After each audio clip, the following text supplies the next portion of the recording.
Saat ia lama-lama mendekat dengan penglihatan Codot, dengan jelas dia bisa melihatnya. Ternyata makhluk yang sempat dia kira manusia itu adalah ia berbadan manusia, tapi berkepala celeng. Assalamualaikum warahmatullahi wabarakatuh. Apa kabar teman-teman? Semoga kalian semua dalam keadaan sehat walafiat, diluaskan rezekinya dan dilancarkan segala urusan-urusannya. Amin ya rabbal alamin. Kembali lagi dengan saya Rizky dalam Menembus Hijab. Pada malam hari ini, saya akan membawakan sebuah kisah yang ditulis oleh akun Twitter yang bernama @wahyuaryan dengan kisah yang berjudul Pendakian ke Gunung Kembang di malam Jumat Kliwon. Sebelum lanjut ke ceritanya, mari dukung channel ini dengan cara like, komen, dan subscribe agar kami lebih semangat membawakan cerita-cerita misteri berikutnya. Dan jangan lupa nyalakan tombol lonceng notifikasinya agar kalian tidak ketinggalan cerita-cerita misteri dari kami. Untuk teman-teman yang ingin membaca ceritanya secara langsung, silakan kunjungi akun Twitter penulis yang linknya saya cantumkan di kolom deskripsi. Dan inilah ceritanya.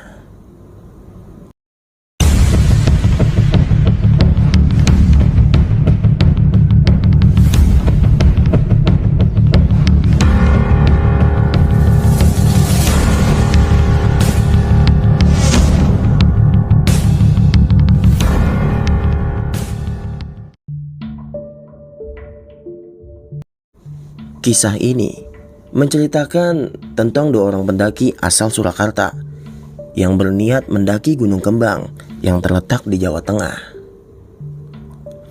Nah, buat cerita kali ini kita sebut aja Codot sebagai narasumbernya. Jadi dia ini seorang pendaki yang udah lumayan lama lah enggak ngedaki gunung. Sekitar udah 6 bulan. Tas carrier-nya digantung karena Codot ini sibuk dengan pekerjaan barunya. Tiap kali Codot ngeliat gunung, jiwa petualangnya meronta-ronta karena emang udah saking pengennya naik gunung nih. Nah, kebetulan minggu depan ada libur panjang di kantornya. Nggak pakai lama, Codot langsung berkabar dengan satu temannya, kita sebut aja Yayat, untuk kembali mendaki gunung lagi. Kali ini Codot dan Yayat memiliki keinginan yang sama, yaitu mendaki Gunung Kembang via Desa Blembem. Gunung yang memiliki ketinggian tidak lebih tinggi dari Gunung Prau ini seringkali diremehkan karena ketinggiannya yang enggak seberapa. Tapi banyak di antara mereka juga yang mengaku kapok dan tidak ingin mendaki ke sana lagi setelah ngerasain medan sadis yang harus dilewati agar sampai ke puncaknya. Nah, atas dasar itulah kemudian Gunung Kembang dijuluki sebagai gunung yang kecil-kecil cabai rawit karena memang medannya yang tak kenal ampun. Codot dan Yayat berencana berangkat Rabu malam dari Surakarta dan rencana naik keesokan harinya. Gak ada terlintas sedikit pun tentang hal-hal negatif di kepala mereka berdua, karena bukan hal yang baru buat mereka mendaki di hari Kamis dan Jumat. Singkat cerita, waktu berlalu. Hari di mana yang mereka tentukan tiba setelah sama-sama lelah dengan aktivitasnya di kantor. Mereka berdua berangkat malam hari dengan menggunakan bis. Bis terus berjalan, lumayan cepat membelah jalanan malam hari kala itu. Singkat cerita, mereka berdua pun tiba di Terminal Mendolo jam 3 pagi. Di terminal itu udaranya sangat dingin di pagi itu. Sampai-sampai bulu kuduk Codot dan Yayat bergidik karena emang benar-benar dingin. Dingin banget, Dot.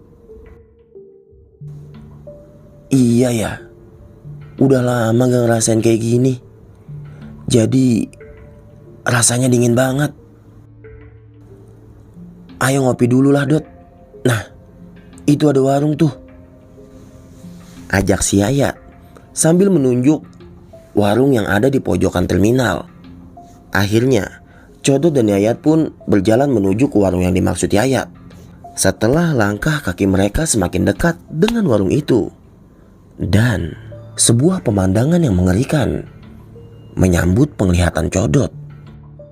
Nampak sesosok makhluk seukuran manusia dewasa.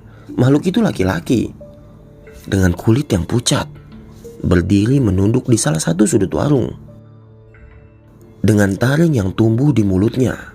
Makhluk itu kelihatan asik menyantap salah satu menu makanan yang ada di dalam warung itu. Ngelihat itu, Codot benar-benar malas nih, karena ya emang menjijikan dan seram. Tapi mau gimana lagi, Codot udah terlanjur ngelihat makhluk itu. Jadi, sosok ini menurut Codot hampir samalah dengan tokoh Grandong di film Mak Lampir. Sosok itu sempat ngelihat ke arah Codot dengan air liur yang bercucuran dari mulutnya. Jijik sekaligus seram yang Codot rasain kala itu. Yat. Tiba-tiba Codot manggil Yayat nih setelah ngelihat makhluk tersebut. Kenapa sih, Dot? Nah, di sini Yayat kesel nih sambil dia terus berjalan ke arah warung itu. Yat. Codot manggil lagi sambil menarik tas karirnya dari belakang. Codot langsung ngajak Yayat kan ngejauh dari warung itu. Kenapa sih, Dot? Si Yayat udah mulai benar-benar kesel sama si Codot nih. Di sini Codot nggak ngejawab apa-apa sambil ngajak Yayat pergi ngejauh dari tempat itu. Nah, mungkin setelah dirasa cukup aman, barulah Codot ngasih tahu atas apa yang ia lihat barusan. Yat. Iya, Dot. Aku ngerti maksudmu, kata Yayat sambil motong omongan Codot. Hah? Si Codot bingung nih. Aku ini jadi temanmu bukan baru kemarin sore. Kamu ngerti seperti ini kan sudah lama, Dot. Di sini ternyata Yayat udah tahu kalau temannya itu punya kemampuan melihat dan bisa ngerasain hal-hal ganjil udah lama. Iya, Yat. Aku ngelihat begituan. Tapi ya udahlah, nggak usah dipikirin. Kita cari warung yang lain aja. Akhirnya, setelah mereka berdua ke warung yang lain, mereka di sana makan, ngopi dan lain-lain lah di sana. Setelah perutnya udah terisi, akhirnya Codot dan Yayat memanfaatkan jasa ojek di Terminal Mendolo untuk melanjutin perjalanan mereka berdua menuju base camp pendakian. Di perjalanan, tiba-tiba tukang ojeknya nanya nih, tahu informasi dari siapa, Mas? Naik ke Kembang. Dari Facebook, Pak. Kembang baru dibuka buat pendakian ya? Kata Codot yang jawab sambil bertanya. Iya, Mas. Jalurnya belum lama dibuka. Jadi masih lebat hutan di jalur pendakiannya. Bukannya takut, di sini adrenalin Codot malah semakin tertantang ngedengerin penjelasan dari driver tersebut. Karena jarang-jarang Codot bisa mendaki ke tempat yang belum banyak dijamah oleh para pendaki. Waktu itu kira-kira jam 8 pagi lah mereka berdua sampai di base camp. Dan suasana di base camp itu benar-benar sepi, gak ada pendaki satupun.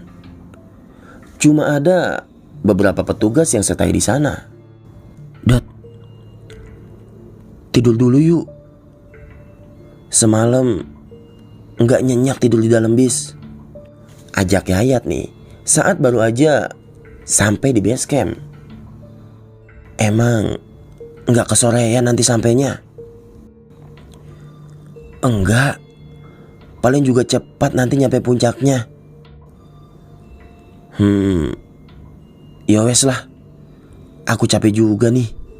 Waktu itu Codot dan Yayat masih berpikiran kalau Kembang adalah gunung yang ramah dan gak perlu waktu lama untuk ngedakinya. Karena ketinggiannya yang gak lebih dari 2500 mdpl. Tolong jangan meniru pikiran mereka ya, yang menilai gunung hanya dari ketinggiannya saja. Suasana base camp yang sepi seakan ngedukung mereka berdua untuk tidur sebentar sebelum memulai pendakian. Masing-masing dari mereka tidur di atas tikar dengan bantal tas carrier yang mereka bawa. Karena mungkin badan mereka udah benar-benar capek nih akibat perjalanan semalam. Akhirnya mata Codot perlahan berat dan tidur. Di dalam tidurnya, Codot bermimpi kalau dia ini diberikan sebuah pertemuan. Dia awalnya sempat bingung siapa yang sebenarnya ngedatanginya waktu itu, karena penglihatan Codot yang gelap dalam mimpinya waktu itu. Seseorang perlahan datang dan memanggil namanya berkali-kali. Siapa? Siapa ya? Tanya Codot yang waktu itu bingung di dalam hatinya. Lama-lama, seseorang tersebut nampak persis di depan matanya. Indra, ayo pulang. Ajak orang itu di dalam mimpinya. Indra adalah panggilan Codot ketika di rumahnya. Indra. Kalau di tongkrongannya dengan Yayat, dia dipanggil Codot. Setelah apa yang dikatakannya, lantas dia baru sadar nih, ternyata orang itu adalah ibunya Codot. Bu, ibu, ayo pulang, Dra. Ibunya masih terus ngucapin kata yang sama. Ayo pulang, Dra. Di sini Codot bingung, kenapa ibunya datang ke dalam mimpinya dan terus ngajak Codot untuk pulang. Di situ baru aja Codot mau ngebuka mulutnya buat bertanya, sebenarnya ada apa dan kenapa ibu ngedatangin dia lewat mimpi. Tapi tiba-tiba, Dot, bangun. Apa sih, Yat? Di sini Codot agak kesel dibangunin sama Yayat nih. Jam berapa ini? Susah bener dibangunin. Dot, udah jam 1 siang ini loh. Jadi muncak gak? Yayat di sini mulai kesal karena Codot susah banget dibanguninnya. Tapi pas bangun, Codot masih nyimpen rasa penasaran. Kenapa ibunya ngedatangin dia dalam mimpi dan ngajakin Codot buat pulang? Apakah akan ada sesuatu yang akan terjadi nanti? Dan apakah akan ada hal-hal yang menyambutnya nanti? Jadi Codot ini mempunyai keyakinan lah, selama niatnya baik, begitu pula dia akan ngedapetin balasannya. Dan begitu juga sebaliknya. Di sini Codot berpikir, apa dia ceritakan aja sama Yaya tentang mimpinya ya?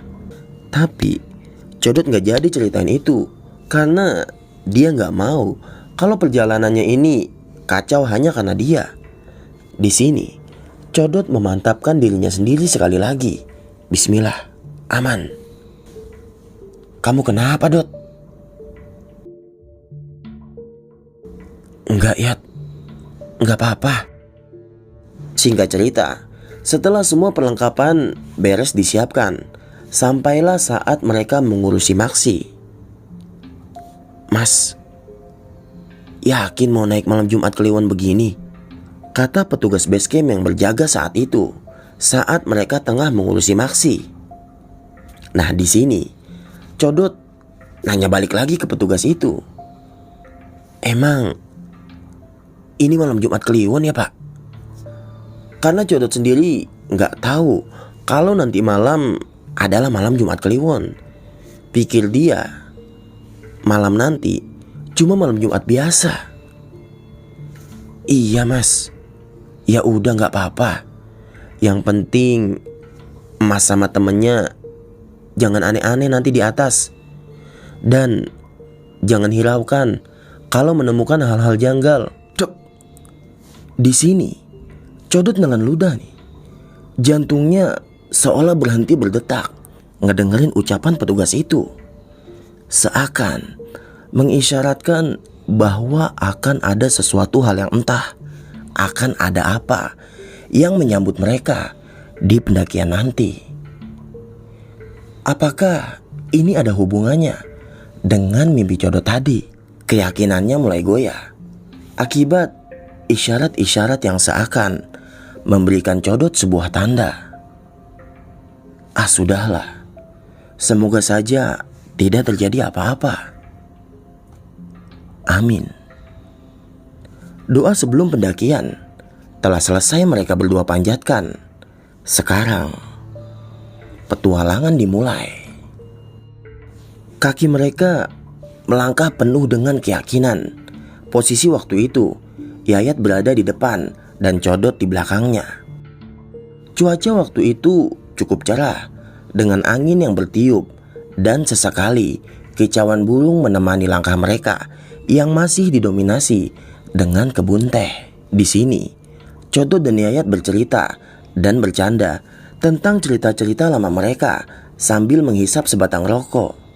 Mereka mengenang cerita tentang gunung-gunung yang pernah mereka daki bersama. Hingga tak terasa, mereka sampai di pos Istana Katak. Dan semua berjalan normal hingga mereka sampai di kandang celeng. Jadi kandang celeng ini sering disebut juga sebagai pintu masuk hutan Gunung Kembang. Karena di sini merupakan perbatasan antara kebun teh dengan belantara hutan. Yat, kayaknya banyak celengnya di sini, kata Codot setelah sampai di kandang celeng. Wes, pokoknya maju, jawab Yayat dengan semangat. Walau nafasnya masih terengah-engah akibat medan di kebun teh yang langsung tak memanusiakan. Dari nama posnya aja udah bisa disimpulkan kalau area ini dihuni oleh banyak banget celeng atau babi hutan. Sedikit terbesit dalam pikiran Codot yang tinggal di sini. Apakah semuanya celeng asli atau ada yang jadi-jadian? Mereka berdua tiba di sana setengah 5 sore. Maklum aja, mereka termasuk golongan pendaki yang lambat. Ditambah medan yang ternyata terjal dari awal ngebuat mereka sedikit-sedikit berhenti. Serangga-serangga hutan mulai menggema bersaut-sautan di seluruh penjuru hutan. Cahaya sore pun malu-malu mengintip dari balik pohon yang cukup lebat. Selain hutannya yang masih tergolong rapat, dari tadi mereka nggak nemuin pendaki sama sekali. Hanya petani-petani teh saja yang sesekali mereka berdua jumpai tadi. Memang di buku tamu hari ini nama Codot dan Yayatlah yang berada di paling atas. Tapi kemarin ada 2 rombongan pendaki yang naik. Semoga saja mereka masih ada di puncak atau minimal berpas-pasan di jalur pendakian. Kabut perlahan datang seiring dengan langkah kaki mereka berdua yang kian tinggi. Suasana hutan yang masih sangat rapat dan ditambah dengan kabut benar-benar merubah suasana yang awalnya asik dan tenang seketika menyeramkan. Bagaimana kalau tiba-tiba ada celeng yang menyerang atau demit yang datang? Di sini Codot udah berpikiran yang aneh-aneh karena mungkin pikiran parno Codot waktu itu. Langkah mereka semakin naik dan kondisi waktu itu yang mulai gelap. Ditambah jalur pendakian yang semakin lama makin sulit. Berkali-kali membuat langkah mereka terhenti menghela nafas. Ini jalurnya kok nggak ada bonusnya ya? Jaga mulutmu, Yat, kata Codot yang sedikit kesel nih karena perkataannya yang sedikit mengumpat. Dan nggak berselang lama, saat Codot dan Yayat beristirahat di tepi jalur, tiba-tiba mereka berdua dikejutkan dengan suara auman serigala yang nampaknya nggak jauh dari tempat mereka duduk. Tanpa omongan, Codot dan Yayat saling pandang. Apakah ini tanda? Sebelum jalan, mereka berdua memakai jaket masing-masing karena semakin malam, udara semakin dingin. Dot, ayo jalan.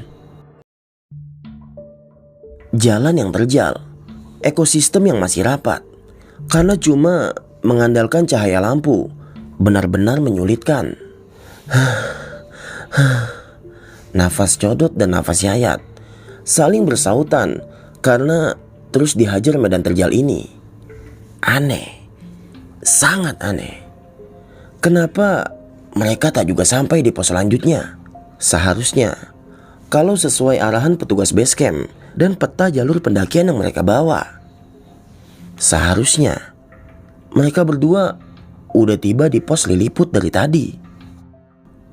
Ya, nggak ada tanda-tanda ada pos. Nah, di sini Codot mulai kebingungan nih. Nggak tahu Dot, perasaan dari tadi muter-muter nggak sampai-sampai. Lama banget. Codot dan Yayat kebingungan karena udah molor 1 jam dari waktu yang diperkirakan. Di sini, Yayat berhenti nih. Kemudian ngelihat kertas bergambar peta jalur pendakian yang mereka bawa. Ia mencoba memastikannya sekali lagi kalau mereka tidak salah jalan. Bener kok. Jam udah nunjukin jam 7 malam lebih, tapi setengah perjalanan pun belum juga mereka tempuh. Sementara sudah menjadi pantangan dari base camp bagi setiap pendaki agar tidak mendirikan tenda di dalam hutan. Camp area hanya ada di puncak gunung. Dot, rokok dulu lah. Di sini, Codot sebenarnya tahu nih kalau dalam hati Yayat takut menyaksikan kejanggalan ini. Tapi dia nutupin ketakutannya dengan sebatang rokok yang dia hisap dalam-dalam waktu itu. Codot dan Yayat kembali duduk di atas batang pohon tumbang di tepi jalur. Dan suara auman serigala masih sedikit-sedikit terdengar di kuping mereka, yang ngebuat Codot dan Yayat bergidik.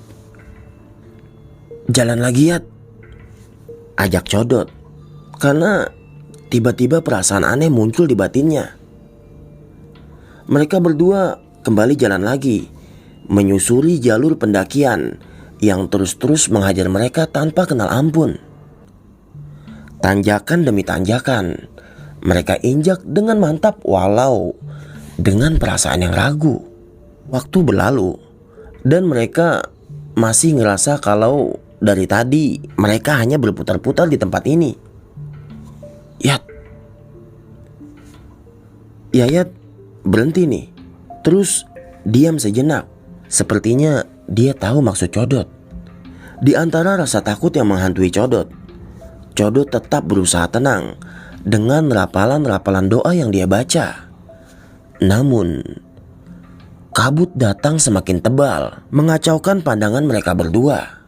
Hutan yang menurutnya sekarang berubah menjadi sangat aneh, gelap dan menyeramkan. Yayat ngajak Codot nih buat jalan lagi, ngelewatin tanjakan yang gak ada habisnya. Di antara doa yang terus diucapkan, Codot ngerasa punggungnya yang tiba-tiba anget. Codot ngerasa kalau ini adalah sebuah pertanda. Dan benar aja, karena gak berselang lama ada sesuatu yang mengejutkan mereka. Apa itu Dot? Kalau diperhatiin seksama, seperti suara-suara segerombolan orang atau hewan yang sedang berlarian di antara semak-semak. Kemudian mereka arahkanlah headlamp yang mereka pakai ke segala arah. Takutnya itu adalah hewan buas yang sedang bersiap menyantap mereka berdua. Tapi sialnya, cahaya headlamp gak sanggup menembus kabut yang cukup tebal. Kemudian Codot cari dari mana suara itu berasal. Di atas pohon, di antara-antara pepohonan, sampai di bawah jurang. Sampai akhirnya saat kabut udah mulai terbuka nih, headlamp Codot tertuju di suatu lembah di sebelah kanan tempat mereka berdiri. Di sini Codot ngeliat ada sekumpulan sosok seperti manusia, tapi berukuran kecil, sedang berlarian, yang sepertinya sedang mengejar sesuatu. Codot di sini yang masih belum mengerti makhluk apa itu, makhluk hidup sebangsa manusia atau demit penghuni gunung. Namun Salah satu di antara mereka ada yang merasa kalau sedang diperhatikan. Matanya terlihat mengarah ke arah Codot. Ya Allah, di sini rasa takut Codot udah benar-benar memuncak. Sontak Codot pun langsung mengajak Yayat kembali jalan lagi. Kali ini dengan langkah yang cepat. Yat, ayo jalan cepat. Ada apa sih, Dot? Udah, ayo jalan cepat. Nanti aku ceritain. Posisi Codot kini berubah berada di depan. Yayat ngikutin di belakangnya. Sebenarnya ada apa sih, Dot? Udah diam dulu. Pokoknya jalan sampai nanti aku bilang berhenti. Nggak peduli napasnya yang udah ngos-ngosan dan jantungnya yang semakin berdebar, Codot terus berjalan ke arah jalur yang ia yakini, yang sebenarnya dia sendiri nggak tahu ini jalur yang benar atau bukan. Tapi yang terpenting waktu itu ngejauh dari gerombolan makhluk tadi. Dot, aku capek, Dot. Tahan dulu, cepat jalan. Nah, di sini Codot maksa si Yayat nih kalau Yayat harus tetap jalan. Namun auman serigala masih sesekali terdengar sampai di telinga Codot. Suara semak belukar dari tadi masih jelas terdengar di telinga Codot. Apakah sosok tadi masih mengejar Codot? Takut dan bingung bercampur menyelimuti perasaan Codot. Doa dan sholawat nggak berhenti-berhenti Codot baca. Cukup lama ia paksa Yayat terus berjalan mengikutinya tanpa henti. Sampai akhirnya Codot berhenti di suatu tempat yang menurutnya udah aman dari gerombolan makhluk-makhluk bertubuh kerdil itu. Codot dan Yayat bisa napas sedikit nih di sini. Dia sempetin minum dengan air mineral, walau nggak banyak lah. Ada apa sih, Dot? Kayak dikejar setan aja. Tadi waktu kita lagi cari suara kresek-kresek, kamu lihat gak? Aku juga gak tahu itu dari golongan apa. Seperti manusia, tapi kerdil-kerdil begitu. Dan ada banyak. Sebentar, Dot. Kamu ingat gak? Setelah kandang celeng, kalau sesuai peta pendakian, itu pos apa? Tanpa ngejawab, Codot bukalah lipatan-lipatan peta itu. Dia lihat dan dia bacalah baik-baik, dibantu cahaya headlamp di kepalanya. Dan di situ bertuliskan Pos Liliput. Pos Liliput, ya? Sebenarnya kita ini di mana sih, Dot? Dari tadi kita belum nemuin papan yang bertuliskan Pos Liliput. Tapi aneh, ada banyak makhluk-makhluk kerdil atau liliput yang kulihat. Apa kita sudah sampai di wilayah mereka? Apa di sini ini Pos Liliput? Yat, kita ini di mana, Yat? Si Codot mulai kebingungan nih.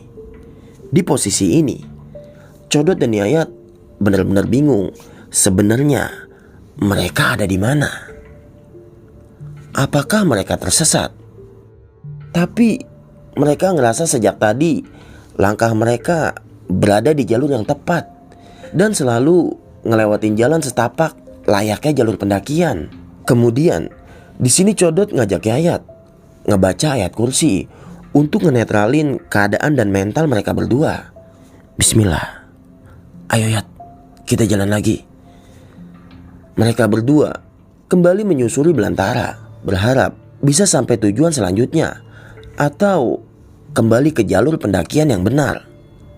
Codot berpesan kepada Yayat agar di setiap langkahnya selalu diiringi dengan doa dan sholawat. Namun sudah 1 jam mereka berjalan, mereka masih juga belum menemukan jalur pendakian. Tapi kalau dilihat dengan mata normal, Jalur yang mereka berdua lewati selayaknya jalur pendakian normal. Tapi aneh, kenapa mereka nggak juga menjumpai papan-papan petunjuk jalur pendakian? Apakah mereka berdua pindah ke dimensi lain? Pendakian yang Codot kira berjalan seperti biasanya, ternyata malah begini. Codot kemudian ngeliat jam yang ada di tangannya nih. Jam udah nunjukin sekitar jam 9 malam. Codot dan Yayat terus berusaha tenang, walau dalam hatinya mereka ngerasain takut. Perjalanan kembali mereka lanjutin hanya dengan satu modal, yaitu keyakinan. Ayo Yat, ayo semangat, kita pasti bisa kembali. Si Codot di sini nyemangatin Yayat nih dan dirinya sendiri. Kali ini jalur yang mereka lewati lebih miring dari sebelumnya. Untung kabut udah hilang nih, jadi nggak ada lagi yang ngalangin penglihatan mereka. Naik turun menyusul jurang, mereka lewatin berkali-kali sampai di titik dimana mereka berdua benar-benar lelah. Karena selain tenaga, mental mereka berdua sudah sangat terkuras akibat diputar-putar di tempat ini. Jadi malam itu terasa benar-benar lama yang Codot rasain sama Yayat. Waktu yang normalnya berjalan hanya 1 jam, tapi bisa berjam-jam mereka rasain. Keringat dingin tak henti-hentinya mengalir dari balik baju mereka. Persediaan air pun kian lama kian berkurang. Tapi untung mereka ngebawa perbekalan logistik yang lebih nih, jadi bisa sedikit aman lah untuk sekarang. Tapi lagi-lagi keadaan belum juga membaik. Di antara kesunyian dan gelapnya malam, tiba-tiba sayup-sayup Codot dan Yayat ngedengar nih suara celeng berada di dekat tempat mereka beristirahat. Yat, dengarkan suaranya. Ini bukan cuma satu, Yat. Ini banyak, Yat, kata Codot yang mulai gugup setelah tahu nih kalau suara celeng yang dia dengar sepertinya lebih dari satu. Dot, ayo kita sembunyi, cari tempat yang jauh dari jalanan ini. Sepertinya celeng-celeng itu bakal lewat sini. Dengan hati-hati nih, Codot dan Yayat melangkah lagi mencari tempat aman untuk mereka berdua bersembunyi dari gerombolan celeng-celeng yang akan mendekat itu. Setelah mereka berdua mendapatkan tempat aman dan cukup untuk mereka berdua lah. Dot, olesi keril dan badan kita dengan minyak angin ini, supaya bau makanan yang kita bawa enggak tercium sampai di celeng-celeng itu. Mereka berdua bersembunyi di balik batu besar dan batang-batang pohon yang tumbuh mengelilinginya. Cukup jauh tempat ini dari tempat mereka istirahat tadi, tapi penglihatan mereka sayup-sayup masih bisalah melihat sampai ke sana karena kabut yang sudah hilang dan cahaya bulan yang sedikit terang.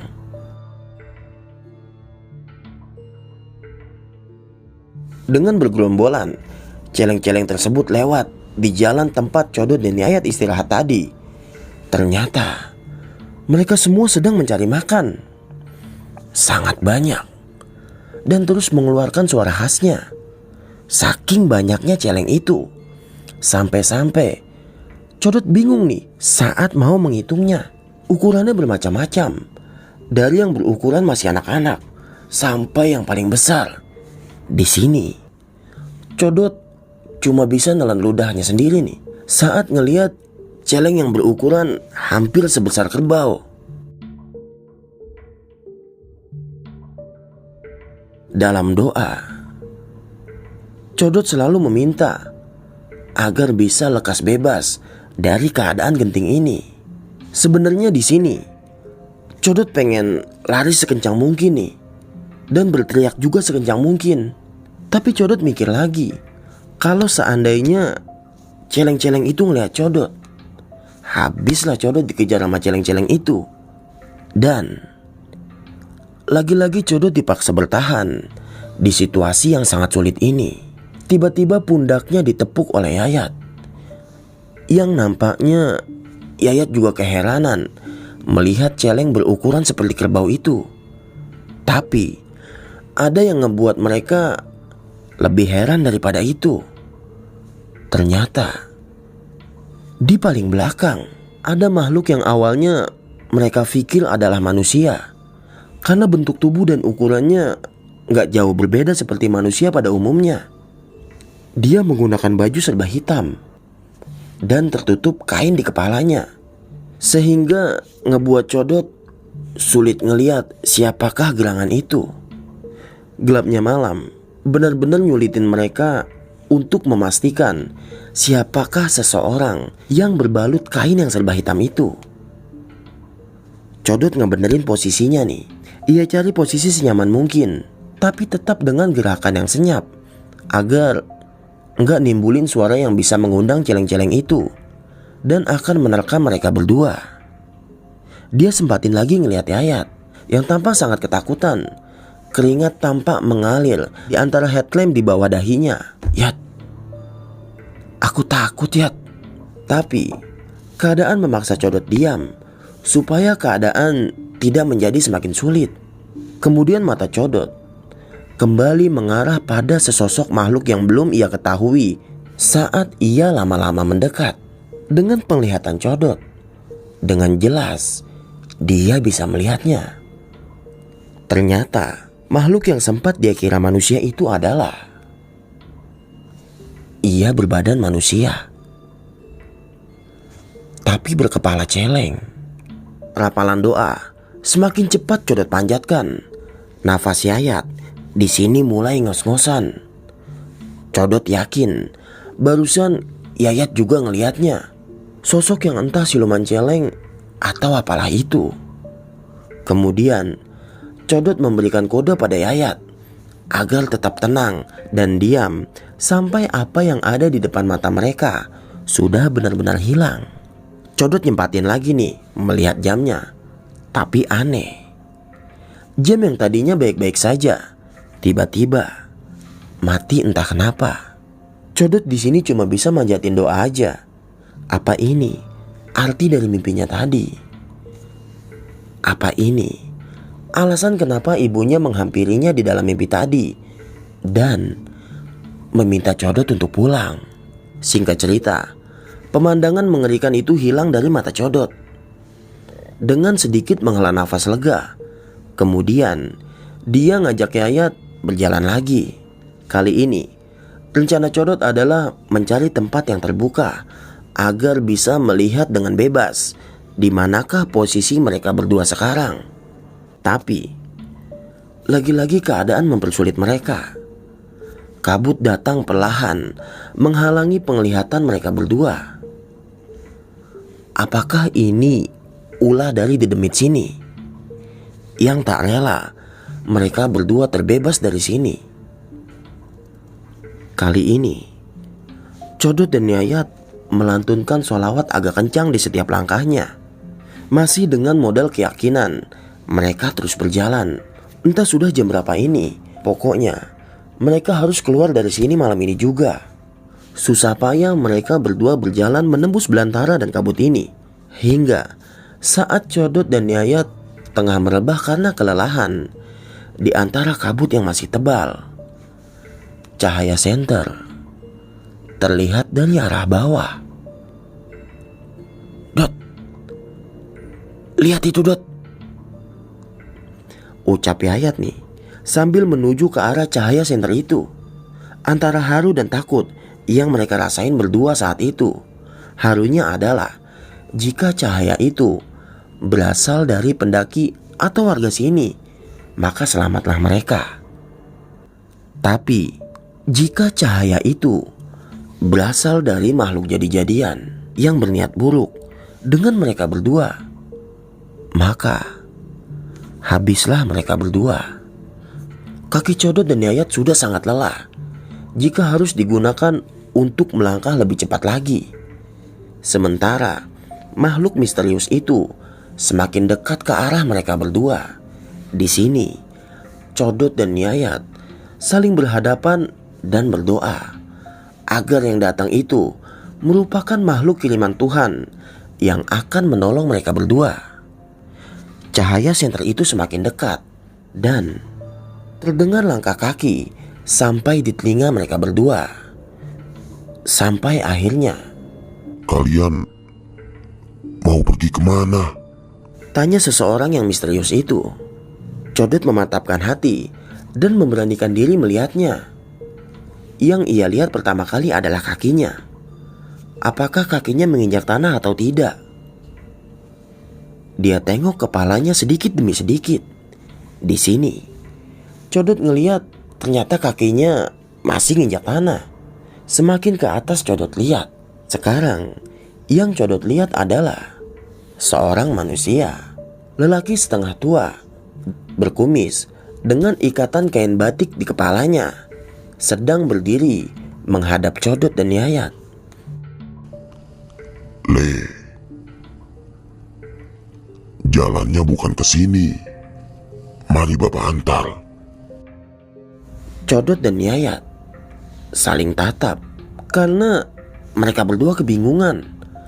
Apakah bapak ini akan mengantar mereka berdua atau malah akan menambah sulit keadaan ini?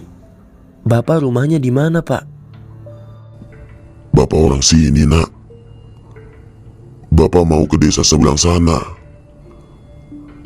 Bapak biasa lewat sini.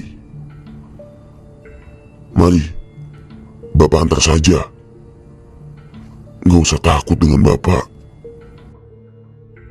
Beliau lantas jalan lagi, meminta Codot dan Yayat mengikuti di belakangnya. Sementara Codot dan Yayat sebenarnya masih bingung mau percaya atau enggak. Tapi yang terlintas di pikiran mereka saat itu adalah pertolongan seperti ini tidak akan datang dua kali. Semoga bapak ini adalah kiriman Allah untuk menolong mereka berdua. Ayo Yat, kita ikuti saja. Beliau berjalan dengan cepat, membelah belantara hutan yang masih rapat. Hanya dengan menggunakan jaket tipis dan mengenakan sendal, beliau jalan tanpa kesusahan. Sampai-sampai Codot dan Yayat seringkali kerepotan ngikutinnya. "Pak, sejak tadi saya dan teman saya kesasar sampai sini. Lalu kami menemukan banyak keanehan di sini," kata Codot nih, yang ngeberaniin dirinya buat bertanya sama bapak itu. "Ini malam Jumat Kliwon, Nak. Setan-setan di sini sering iseng kalau waktu begini. Makanya lain waktu kalian hati-hati ya." Semakin lama, posisi mereka keluar dari dalam hutan, berganti dengan savana yang berada di punggung gunung. Saat di sini, yang Codot cari pertama kali adalah di manakah Gunung Sindoro. Karena letak Gunung Kembang ini berada tepat di sebelahnya. Tapi Codot gak nemuin nih. Codot masih bingung di mana posisinya waktu itu. Mereka terus ngikutin langkah bapak tersebut. Sampailah mereka di puncak gunung, berbarengan dengan adzan subuh yang berkumandang.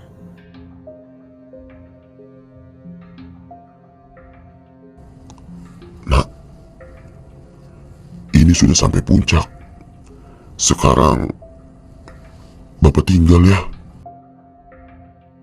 Namun, belum sempat mereka berdua menjawab, bapak tersebut langsung berjalan lagi ke arah berlawanan dari mereka datang. "Terima kasih, Pak," ucap Codot, walau beliau sudah berjalan cukup jauh. Sekarang, Codot dan Yayat benar-benar bersyukur nih setelah semalaman penuh terjebak di dalam hutan yang entah di mana letaknya. Dan sekarang mereka berdua sampai di puncak dengan selamat dan terbebas dari sana. Kemudian Codot paksa tubuhnya dan Yayat sekali lagi untuk membangun tenda dulu, untuk mereka berdua merebahkan badan mereka yang sudah benar-benar lelah. Singkat cerita, pagi pun tiba nih. Mereka yang berada di dalam tenda pun terbangun. Malam yang dingin dan sunyi berubah dengan hangatnya matahari pagi itu. Setelah cukup dengan tidurnya, akhirnya Codot buka tenda dan memasak untuk mereka sarapan pagi ini. Di luar, tak ada seorang pun yang mereka temui. Hanya ada tenda Codot dan Yayat yang berdiri. Setelah semuanya beres nih, Codot sempatin untuk foto-foto dan turun ke base camp. Codot kembali ngeliat ke jam tangannya lagi yang semalam mati. Tapi aneh, di sini jamnya normal lagi. Di pagi itu, kira-kira jam setengah 10 pagi lah, mereka berdua turun. Sebelum turun, mereka sempat menemukan beberapa celeng berkeliaran di atas puncak. Dan Codot pun keinget kejadian semalam nih, waktu dia ngelihat gerombolan celeng. Tapi Codot lupain semua itulah. Sekarang Codot dan Yayat terus berjalan turun nih. Memang saat turun nggak ada seorang pun yang mereka temuin. Mereka terus ngelangkah dengan penuh hati-hati, karena mereka nggak mau nih kejadian semalam keulang lagi. Perjalanan turun nggak nemuin rintangan sama sekali nih. Yang ada cuman turunan-turunan terjal selayaknya gunung-gunung. Singkat cerita, setelah melewati hutan dan perkebunan teh, mereka pun sampai di base camp dengan cepat. Setelah urusan administrasi selesai, mereka berdua mengistirahatkan tubuh mereka sebentar, kemudian mandi dan mengisi perut yang sudah keroncongan.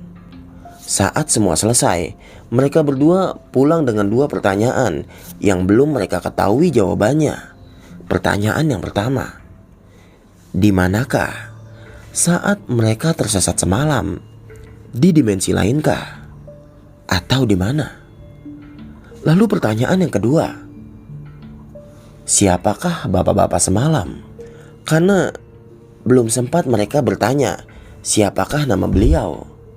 Ingin rasanya mereka bertemu dengannya, sekedar untuk mengucapkan terima kasih sekali lagi. Akhirnya Codot dan Yayat kembali pulang ke kota mereka dengan rasa syukur yang mereka panjatkan. Pendakian yang Codot kira akan semulus seperti pendakian-pendakian sebelumnya, ternyata malah memberi cerita semenantang ini. Oke teman-teman, bagaimana menurut kalian tentang cerita ini? Tuliskan di bawah komentar. Semoga dari cerita ini kita bisa dapat mengambil pelajaran yang banyak. Kita ambil yang baiknya dan ngebuang yang buruknya. Akhirnya saya Rizky izin pamit. Selamat malam, selamat beristirahat. Wassalamualaikum warahmatullahi wabarakatuh.